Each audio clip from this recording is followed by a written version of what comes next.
Would you like to know one of the best ways to get your audience to like you, and conversely, one of the best ways to avoid pissing them off? Well, it's all about the language you use. And what I'm about to talk about is actually almost a disease these days. It affects every sector, every group of companies, every profession. Medical, insurance, banking, the law, you name it. And that disease is jargon. Now, what is jargon? At its best, it's like a professional shorthand between fellow professionals. One lawyer will talk to another lawyer in language I will never understand or even want to understand.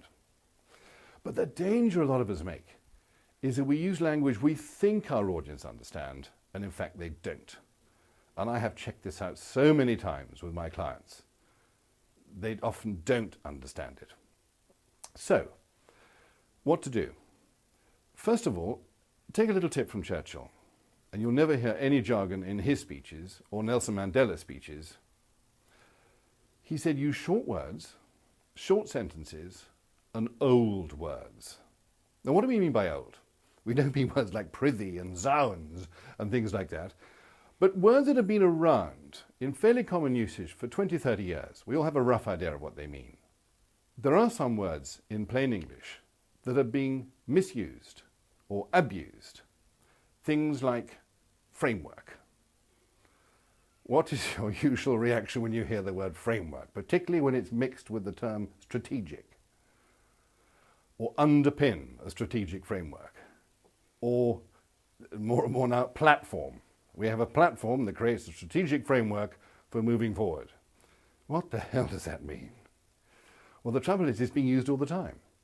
So if you use simple words, not simplistic, but simple everyday words, your audience actually will like you for it, because you're talking language they understand.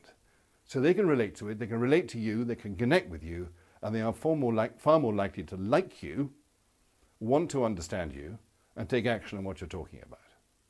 And as a rule of thumb, imagine, if you will, that your audience is about 16 years old, whoever they may be.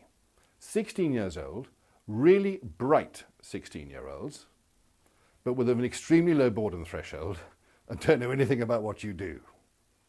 Now, if you can keep an audience of bright, high boredom or low boredom threshold 16-year-olds hanging into your talk, you'll be doing well.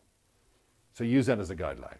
If you've liked this video, and the ones before it, we've now got a forum where you can exchange ideas and opinions and ask me questions. For example, if you've got a real presentation coming up and you want some feedback or some advice on it, stick it in the forum and I'll reply. Where there are other like-minded professionals like you which have this app, and you can exchange ideas. So check out the forum and let's continue the conversation together.